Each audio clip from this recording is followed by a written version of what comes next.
Desde que eu comecei a trabalhar com convivência familiar, a estudar o direito da criança, eu sempre tive por missão quebrar mitos. Eu sempre tive dentro de mim que eu precisava fazer algo diferente, que eu precisava fazer pesquisas que trouxessem alguma relevância acadêmica. E um dos pontos que eu venho enfrentando nas minhas pesquisas é o mito de que a família natural é o lugar ideal para se criar uma criança ou um adolescente. E nessa missão de brigar contra esse mito, o ano passado eu recebi uma luz. Numa viagem acadêmica à Universidade de Harvard, eu tive a oportunidade de conhecer um centro para o desenvolvimento das crianças, que é um centro de estudos interdisciplinar. E lá eles estão pesquisando a interferência do material genético em cada criança e em cada adolescente. O quanto o material genético determina a pessoa que a criança ou adolescente vão ser.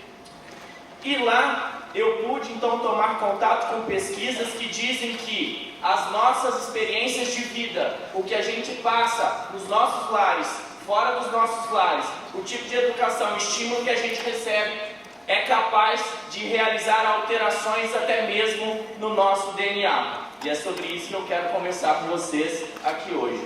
E para a gente poder investigar, assim como se faz lá hoje na Universidade de Harvard, a gente precisa partir de uma pergunta, que é: por que os filhos se parecem com seus pais?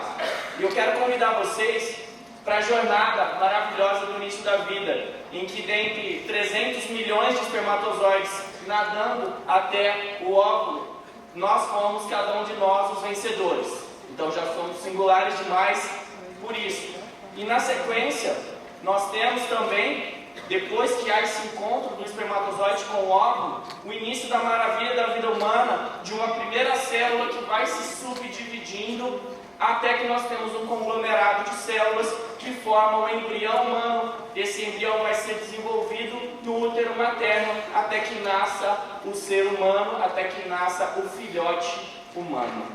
E esse filhote humano, ele já vai trazer em si, em cada uma das suas células, o DNA. Isso mudou muito a partir de 1953, quando se descobriu o material genético, a carga genética. Essa imagem traz um pouco de informações relevantes para o tema que nós estamos abordando. Nós temos ali o núcleo celular e depois nós temos o cromossomo. Os cromossomos, cada uma das nossas células tem lá 23 pares de cromossomos. E os cromossomos têm dentro deles as nossas fitas de DNA, que vão trazer as nossas informações genéticas. As nossas fitas de DNA, se pudessem ser esticadas, cada uma delas, de cada uma das células do corpo humano, dariam 2 metros cada uma delas. Mas como é que elas cabem dentro do núcleo celular? Elas ficam enroladinhas em carretéis, que são as estonas.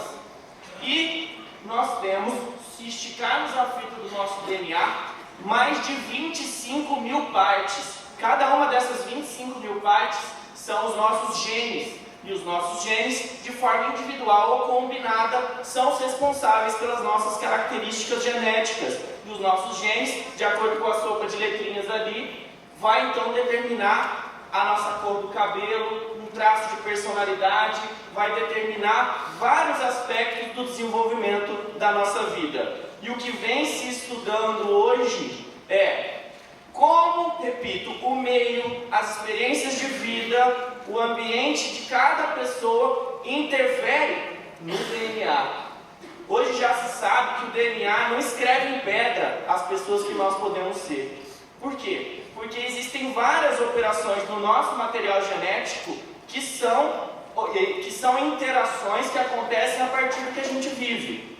Por exemplo, em cada uma de todas as nossas células, nós temos um material genético completo. Então quer dizer que numa célula de uma unha minha, eu tenho ali o DNA completo. Eu tenho um DNA, eu tenho um gene que poderia determinar o crescimento de cabelo. Por que não nasce cabelo na minha unha? Porque o nosso corpo é organizado para fazer ativação ou inativação de genes. É o âmbito de estudo dessa área da genética que se chama epigenética. É uma área que estuda de perto os genes, como os genes são ativados ou inativados. Você pode, por exemplo, nascer com um gene que traga uma predisposição a uma doença grave, como por exemplo um câncer. Mas as suas experiências de vida, os seus hábitos, o que você come, o que você bebe, o que você passa, se você vive em um ambiente de estresse tóxico, pode ou não determinar se aquele gene que vai gerar um tumor vai ser ativado ou não. O que acontece na nossa vida é capaz de ativar ou inativar cada um dos nossos genes, responsáveis por características físicas ou mesmo por características comportamentais. E isso é muito especial quando nós conectamos com os temas de convivência familiar. Por quê? Porque muitas pessoas apresentam muita resistência em relação à adoção e até mesmo à paternidade socioafetiva, porque são apegadas na carga genética, porque acreditam que os melhores e ideais filhos são aqueles que trazem o material genético dos seus ascendentes. As pesquisas sobre epigenética quebram esse paradigma, para dizer que no máximo 50% do que somos na fase adulta é decorrência direta do nosso genoma, do nosso código genético. Os outros, pelo menos 50% do que nós somos, decorrem das experiências que nós vivemos. Então nós podemos ter lá inúmeros genes que nunca serão ativados. Assim como eu posso ter genes que, dependendo do que se vive, dependendo de uma experiência em casa, eu posso ativá-los. Eu posso então fazer com que uma criança mude as características da sua vida futura, se eu permitir a ela, num caso de uma adoção, um ambiente familiar propício para o melhor desenvolvimento de vida. Essa é a epigenética, que estuda então os genes de perto. Quando a gente fala sobre filiação, a gente trabalha basicamente com 3 espécies: a filiação biológica, a filiação por adoção e a filiação socioafetiva. Na filiação biológica, quantos filhos se parecem com seus pais? Praticamente 100% vão se parecer com seus pais, porque já nascem com o material genético dos seus pais. Mas ao longo da vida, podem passar a se parecer cada vez menos, a depender das experiências que vão ter. Na filiação por adoção é o exato oposto. Quando uma família tem por adoção um filho, esse filho chega 0% parecido com os seus pais, mas tem a capacidade e a possibilidade de ficar muito parecido a cada dia de convivência. E a filiação socioafetiva da mesma maneira. E o que eu quero deixar patente aqui é que o afeto, o cuidado e aquilo que nós permitimos às crianças e adolescentes viverem vão determinar o adulto que eles podem ser. E a epigenética, então, ajuda a quebrar paradigmas, a quebrar mitos. Quando nós falamos sobre adoção, esse é o cenário que a gente tem no Brasil hoje. Nós temos 46 mil pretendentes à adoção. No ciclo menor, ali no meio, nós temos 9,6 mil crianças e adolescentes que estão em condições de serem adotados no nosso Sistema Nacional de Acolhimento e Adoção. Por que os números não fecham? Todo mundo aqui sabe. Primeiro que há uma diferença de perfis buscados, mas principalmente porque nós temos um outro problema que é muito mais grave, que é o número que está aqui no círculo de baixo, de 46 mil crianças e adolescentes que estão em situação de invisibilidade em acolhimento familiar ou acolhimento institucional. E aqui um grande problema é por que essas crianças e adolescentes estão em situação de invisibilidade? Porque estão acolhidas e não têm a possibilidade de serem encaminhadas para famílias para guardas com finalidade de adoção, porque a nossa legislação adotou a premissa de que o lugar ideal das crianças e dos adolescentes é a família biológica. Então há um esforço da legislação do judiciário de sempre se buscar o restabelecimento dos laços biológicos da família natural, mesmo quando claramente eles não são a melhor alternativa. Então quando nós falamos sobre epigenética, nós dizemos que nós não somos 100% daquilo que fomos programados para ser, e que o meio interfere em quem podemos ser. Nós ajudamos a quebrar esse mito e ajudamos a movimentar o legislativo, e toda a doutrina já se movimenta nesse sentido, para quebrar esse paradigma de que o lugar ideal de uma criança ou adolescente é a família biológica. Quero contar para vocês uma história que sintetiza o papel da epigenética e sintetiza o quanto o afeto e o cuidado são capazes de interferir na vida das pessoas e das famílias, e o quanto vários dos avanços que foram possíveis por conta dos trabalhos do IBDFAN e dos seus participantes mudam a vida das pessoas, como por exemplo o reconhecimento da tese de multiparentalidade. Em 2015 eu ministrei uma palestra sobre multiparentalidade e foi bastante chocante a época, porque não se falava tanto quanto se fala hoje sobre multiparentalidade, foi antes da tese de repercussão geral.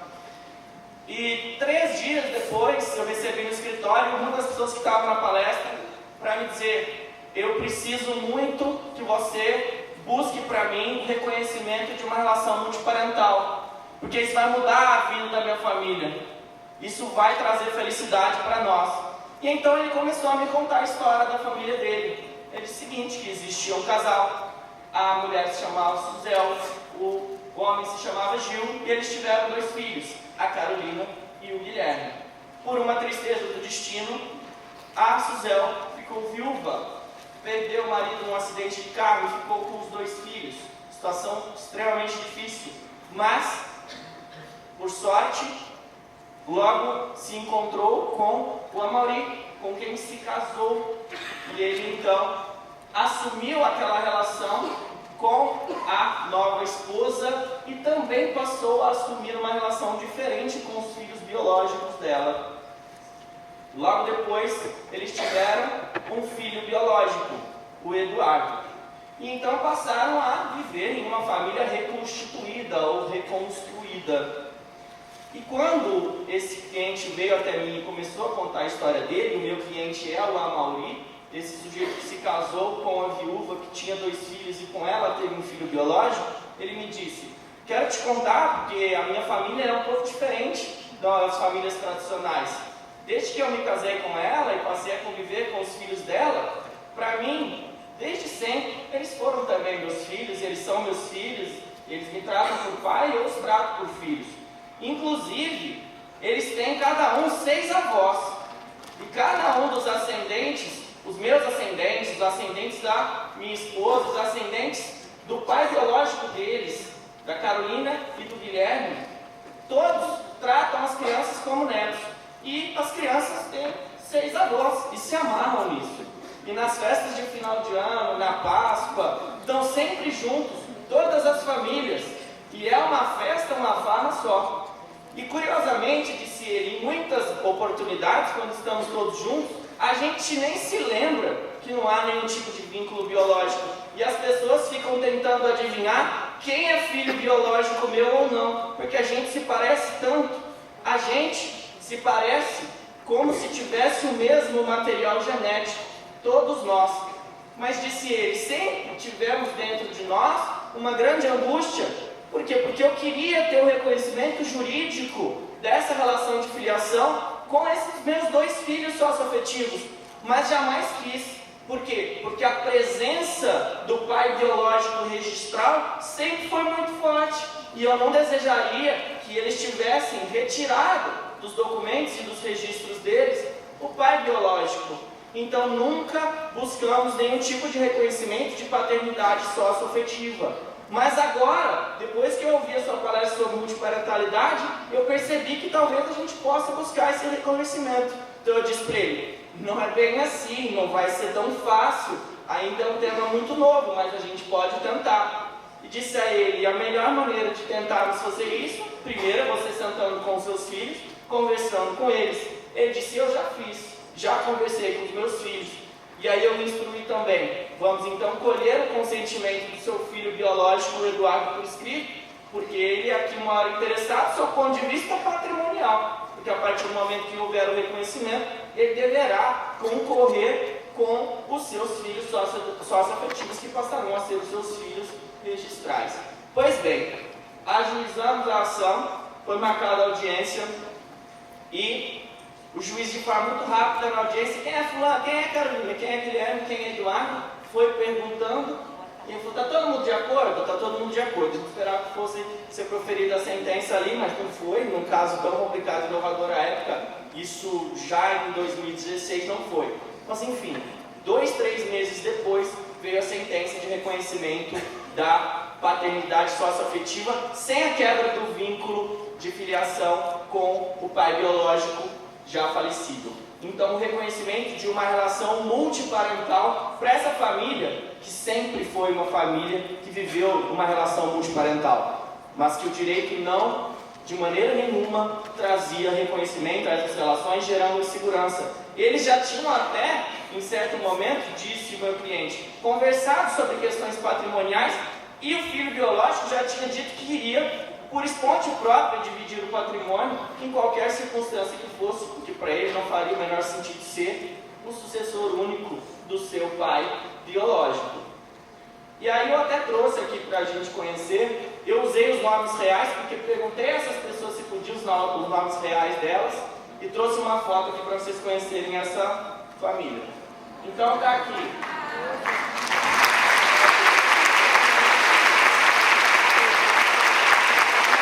Aqui é a minha família, eu sou o Eduardo, meu nome é Paulo, Eduardo Leto, e eu deixei assim meio escondidinho.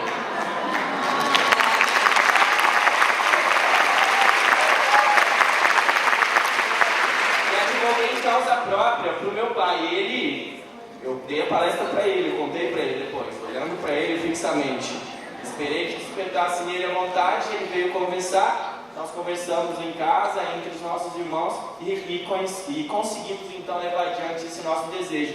Somos todos advogados, menos a nossa mãe, que é química. E só isso já diz um pouco da nossa fala, e já diz o quanto nós somos parecidos. Por influência do meu pai, meus 2 irmãos acabaram fazendo direito.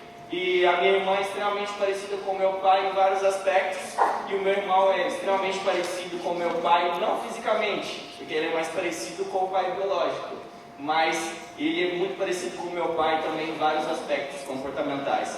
E aí eu quero encerrar a minha fala fazendo um pedido, para que a gente leve desse evento as lições que têm capacidade de mudar a vida das pessoas. Como todo evento do IBDFAN tem esse potencial. Por causa do IBDFAN, e eu faço agradecimento público ao Rodrigo, a Maria Berenice e a todos os IBDermanos, eu tive a capacidade de ter um reconhecimento jurídico de uma relação que já existia na minha família. E isso nos torna hoje muito mais felizes. Então, a cada dia que tiverem a oportunidade de levar adiante mensagens que permitam as pessoas viverem como elas desejam e não como o Estado determina, que o façam. Porque a gente sabe, a partir do que a gente discutiu hoje, que nada é tão forte quanto o afeto. Porque o afeto é capaz de mudar até mesmo o nosso DNA. Obrigado.